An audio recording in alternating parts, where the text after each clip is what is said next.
우리 성경을 한번 찾아보겠습니다. 우리 열왕기상 9장 1절입니다. 열왕기상 9장 1절.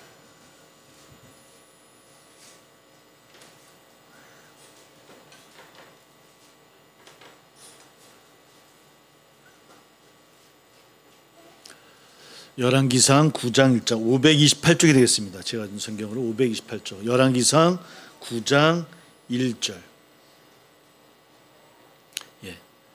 열왕기상 9장 1절 528쪽이 되겠습니다.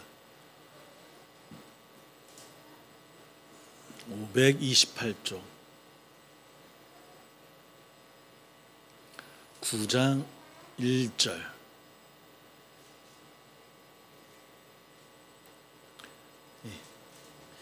열왕기상 9장 1절 우리 같이 함께 봉독합니다. 같이 시작.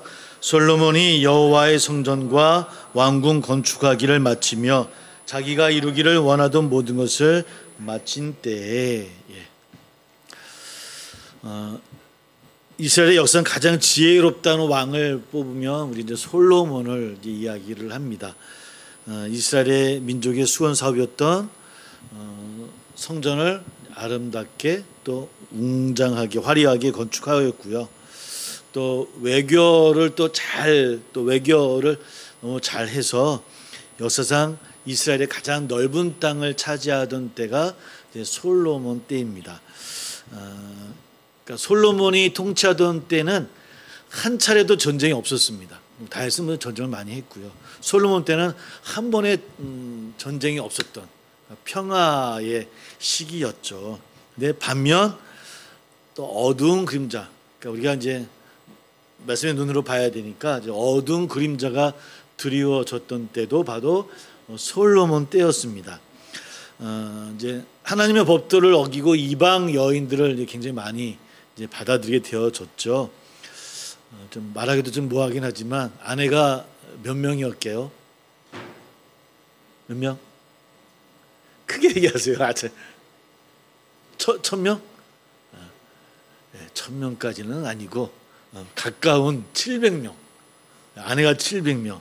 근데 1,000명이 왜 많냐면 그 아내는 아니지만 이제 첩이라 그러죠. 첩을 들였는데 첩이 300명. 그래서 합치면 1,000명. 권사님 맞으셨네요. 1,000명이. 아무리 옛날이긴 하지만 좀, 그러니까 사실 이게 뭐 여인을 좋아해서가 아니라 외교적으로, 그러니까 평화를 얻기 위해서 다른 나라의 뭐 딸이라든지 사람들과 그러니까 정략적인 결혼을 하는 거예요. 그래서 전쟁이 일어나지 아니하도록 하는 뭐 이런 걸 합니다. 뭐 고대 근동에 그런 일이 많이 있었으니까 그럴 수 있겠다. 뭐 이렇게 뭐 마음을 열고밖에 하긴 하더라도 이방 여인들이 가득했고, 문제는 이방 여인들만 이스라엘로 들어온 것이 아니라 이방 여인들이 섬기던 우상들이 같이 들어온 거예요. 그걸 들어왔더라도 여호와 하나님을 믿는 여인으로 개종을 시켰으면 괜찮았을 텐데 그러지 아니하고 그대로 받아들였고, 각 우상을 섬길 수 있는 신전을 이스라엘 온 땅에다가 다 줬어요. 신전을. 한 번도 전쟁이 일어나지 않았고 뭐 또 평화로웠던 시기긴 하지만 그 반면에는 하나님의 법들을 어기는, 그래서 뭐 예루살렘 주변에는 완전히 뭐 상당 굴처럼, 우상 굴처럼 뭐 이렇게 되어 있었다라는 그런 기록도 남아 있기도 하고, 그만큼 하나님 많은 일을 저질렀었죠. 그래서 늘 이 솔로몬 때는 특별히 가나안 지역에는 매일 춤과 그 악기 소리가 끊이지 않았다고 합니다. 잔치를 벌인 게 아니라 우상 섬길 때 사용하던 이 꽹가리, 우리 꽹가리라고 그러죠. 징이라고 그러죠. 징을 치는 소리, 막 춤을 추는 이런 모습들이 끊이질 않았었고요. 뭐 같은 예루살렘 자체가 하나님의 성전이 있었던 곳이고 하나님의 성이라고 했던 이 예루살렘은 완전히 우상 굴이 되어졌을 때가 바로 솔로몬 때입니다. 뭐 이런 산당이 온 전국에 달리 있었고요. 이 열왕기상 우리가 수요일날 가끔 얘기했지만 그래서 그런 아주 가리고 싶은 치부를 이 열왕기에는 그대로 다 기록하고 있습니다. 그대로 기록하고 있는 거예요. 네, 역대기는 말씀드렸죠. 역대기에는 이런 다윗과 솔로몬의 치부가 없어요. 나와 있질 않아요. 열왕기상에만 그대로 다 드러냈어요. 수요일날 뭐라 말씀드렸습니까? 역대기는 누굴 대상으로 쓰여진 책이라고 말씀을 드렸죠. 역대기는 포로에서 돌아왔던 사람들. 근데 열왕기는 포로 갔을 때. 조금 틀리죠, 시기가. 그러니까 역대기는 포로에서 돌아와서 이스라엘을 회복하려고 하던 사람들에게 쓰여진 책이 역대기고, 열왕기는 포로로 끌려간 사람들한테 쓰여진 책이에요. 그러니까 열왕기를 읽는 그분들은 포로로 와 있는 사람들이에요. 그래서 열왕기를 읽으면서 뭘 생각했냐면, 조상들이 이런 죄를 져서 이스라엘이 이렇게 하나님 앞에 순종하지 않았기 때문에 우리가 어디에 와 있는 거다? 포로로 와 있는 거다. 이거를 알려주려고 했던 책이 열왕기예요. 열왕기 상하예요. 그래서 거기에는 다윗의 이야기도 솔로몬의 이야기도 그 치부가 그대로 드러나요. 그대로 드러나요. 사실은 유대인들에게 있어서 그들이 가장 원하던 때는 어느 때였습니까? 다윗 때를 얘기한단 말이에요. 솔로몬 때도 마찬가지고. 그러니까 역대기는 다윗 왕조, 솔로몬 왕조를 다시 회복하자라는 의미로 쓰여진 책이 역대기긴 하지만, 그러나 사실적으로 다윗도 물러나기 40년, 솔로몬도 성전 짓고 이후부터는 굉장히 많은 죄를 짓게 되어져요. 그러니까 모든 시기가 하나님 앞에 사실은 바르지 못했던 땅이 이스라엘 땅이에요. 하나님의 선택된 땅임에도 불구하고 하나님의 법도를 지키지 않았던 땅. 그래서 포로로 끌려가기도 했고, 또 돌아와서 회복한다고 하지만 또 제사장 그룹의 또 그런 부패를 통해서 또 중간기를 거쳐야 되는 이스라엘 땅. 그래서 어떻게 보면 정말 사람의 눈으로 역사적으로만 보게 되어지면 이스라엘은 선택된 민족임에도 불구하고 왕정 시대가 되어지고서부터는 뭐 몇몇 왕 빼놓고는 거의 대부분이 하나님의 법도를 지키지 못했던 땅이었던 거예요. 이런 것들을 열왕기에서는 그대로 이야기를 하고 있는 것 같아요. 뭐 열왕기에서 그래서 어쩌다가 망했는지, 어쩌다가 하나님이 책망하셨는지, 어쩌다 우리가 포로로 끌려왔는지, 이런 일들을 하나하나 뭐 이야기를 합니다. 오늘 9장 1절을 읽었어요, 그죠? 다시 한번 볼게요. 한번 같이 읽어볼게요. 같이 읽어볼게요. 시작. 솔로몬이 여호와의 성전과 왕궁 건축하기를 마치며 자기가 이루기를 원하던 모든 것을 마친 때에 그때부터 이제 쭉 솔로몬의 이야기가 시작되어져요. 근데 이야기가 참 재밌는 게 뭐냐면, 건축하기를 마친 때에 솔로몬의 이야기가 시작되어지지 않아요. 뭐라고 적혀 있습니까? 건축하기를 마치면 뭐라고요? 자기가 이루기를 원하던 모든 것을 마친 때. 누구의 의가 많이 들어간 거예요, 지금? 그러니까 하나님의 뜻을 이루는 일이 마친 때가 아니에요. 솔로몬이 하고자 또 원했던 것들을 다 이루고 난 후에 일어난 사건들, 그 이후부터 계속해서 하나님 앞에, 다른 말로 표현하면 솔로몬이 원하던 욕망을 채우고 난 이후에, 이거예요, 쉽게 얘기하면. 그러고 나서 9장부터 계속 열왕기의 이야기가 시작되어져요. 하나님 앞에 제된 이야기들이 차곡차곡 쌓여지기 시작하는 거예요. 처음엔 경건한 목적으로 지혜를 구하고 정말 하나님의 법도에 따라 잘 다스리겠다라고 했던 솔로몬이고, 그래서 하나님 그에게 복을 주셔서 지혜도 허락해 주시고 그 나라를 복되게 해 주셨음에도 불구하고 자기의 욕망을 채우는 일에 쓰여졌다고 하는 거예요. 근데 문제는 그 욕망을 마친 때라고만 끝났으면 좋았을 텐데, 이후에도 끊임없이 자기의 욕망을 채우는 일이 솔로몬의 그 역사 가운데 일어나기 시작한다는 거예요. 뭐 국고성, 병거성, 마병을 위한 성을 이스라엘 곳곳에 세워요. 그러니까 계속 그 성들을 세워요. 예루살렘 성만 세운 게 아니라 하여튼 뭐 국고성들을 지역마다 계속 세워요. 처음엔 그래도 백성 눈치 보느라고 노예들을 대상으로 일을 시킵니다. 솔로몬이. 근데 가만히 생각해 보세요. 하나님이 율법을 제정하실 때 그 율법을 제정하시는 정말 이유는 연약한 자, 약한 자를 위한 거예요. 백성을 위한 거예요.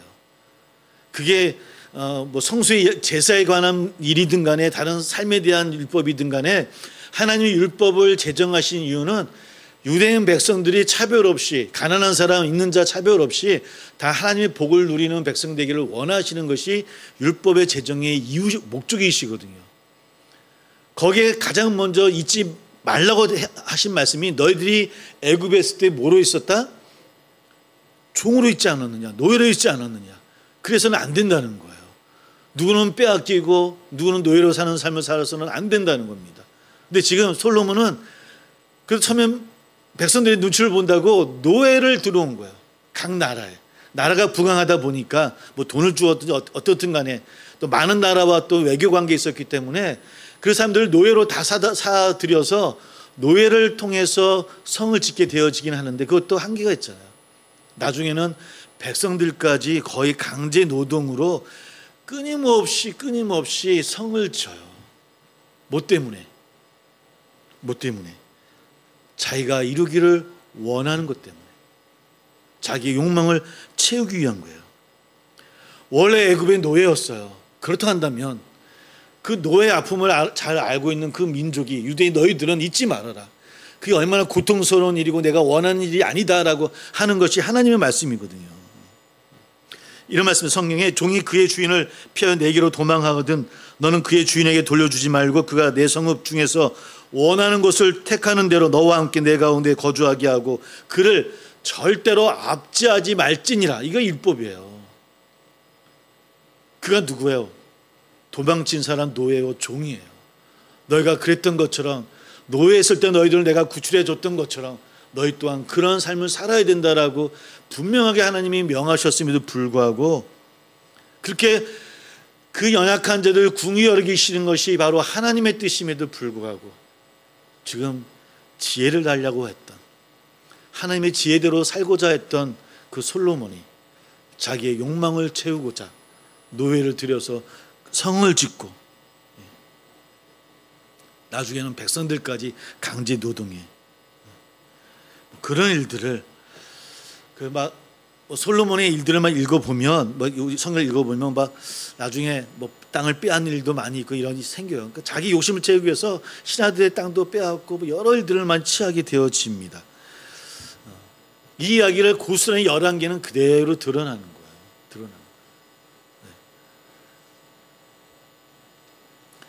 뭐 북이스라엘의 악한 왕이었던 나봇의 포도원을 갖고 싶어서 뭐 팔라고 하는 이야기 모두 잘 기억하고 있을 것 같아요. 하나님께서 조상에 주신 땅이기 때문에 나봇은 그러지 못하겠다라고 얘기했던 그런 이야기들. 그래서 이세벨의 모략으로 빼앗기긴 하지만 그런 이야기들이 성경에서 계속해서 강조하고 있음에도 불구하고 솔로몬이 놓치고 있다라는 거예요. 누구나 그런 마음을 이스라엘 백성들은 갖고 있음에도 불구하고 그걸 잘 지켜야 될 왕이 그렇지 못한다고 하는 거죠.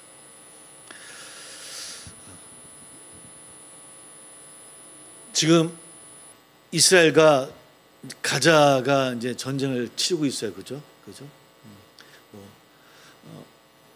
어젠가요? 오늘 아침인가요? 그 가자 지구에 학교에 폭격을 했어요, 이스라엘이요.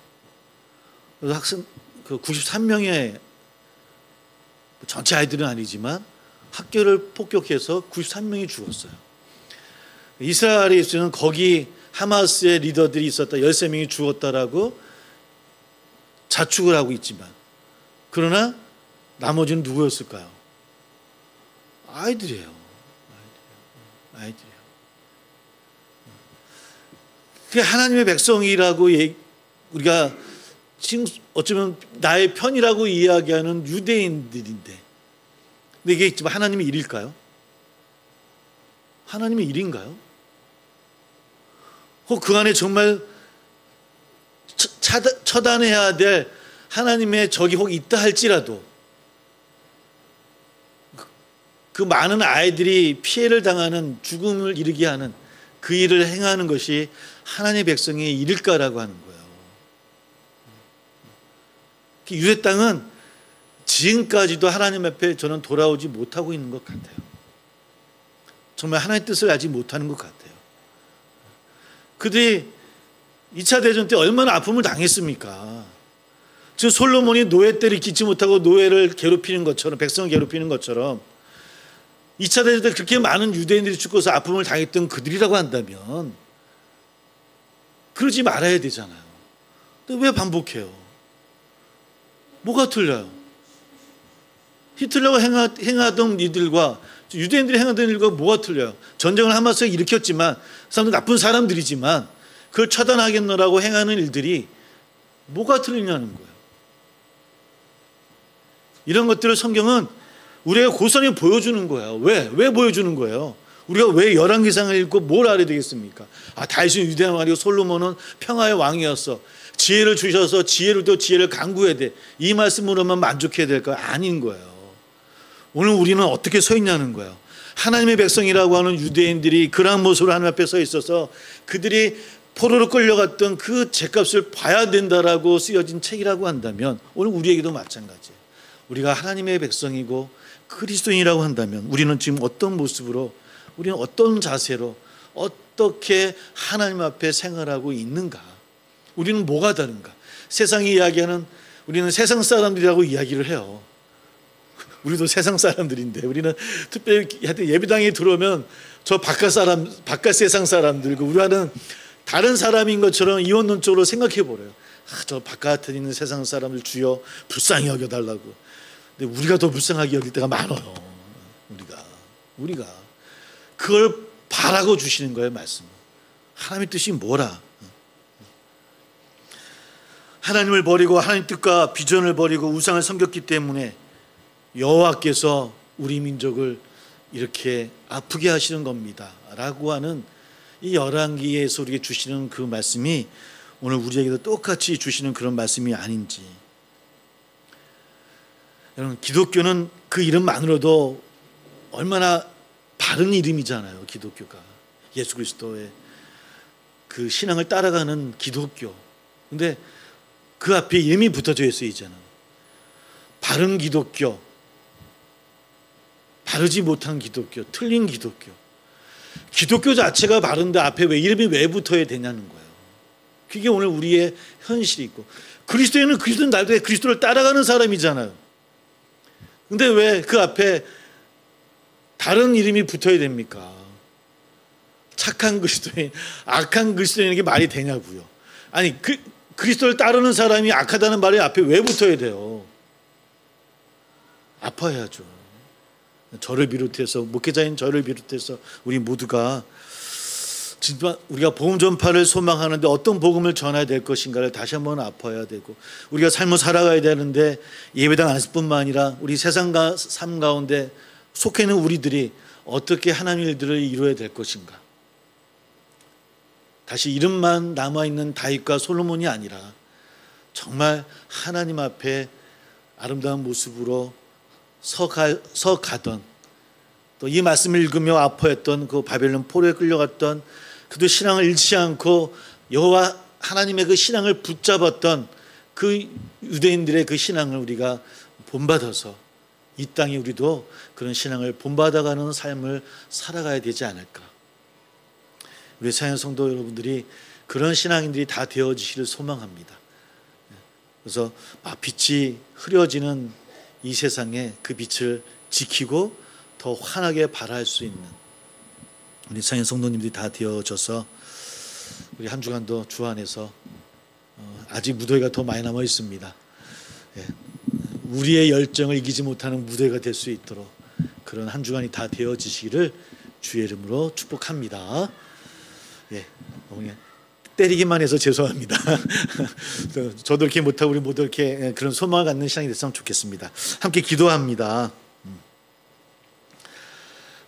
솔로몬도 지혜를 구했던 선한 왕이었음을 우리는 잘 압니다. 그의 삶이 전체가 다 나쁘지는 않았을 것입니다. 근데 우리 또한 그러지 않을까요? 그죠? 우리도 처음에 그 열정과 그 마음과 그 모습들이 지금은 나의 모습은 어떠한지를 늘 깨어서 기도하라는 말씀이 그런 이유인 것 같아요. 지금 나는 처음 그 사랑을 어떻게 바라고 있는가. 우리 그런 마음으로 그런 신앙을 가졌으면 우리 될 수 있게 해달라고.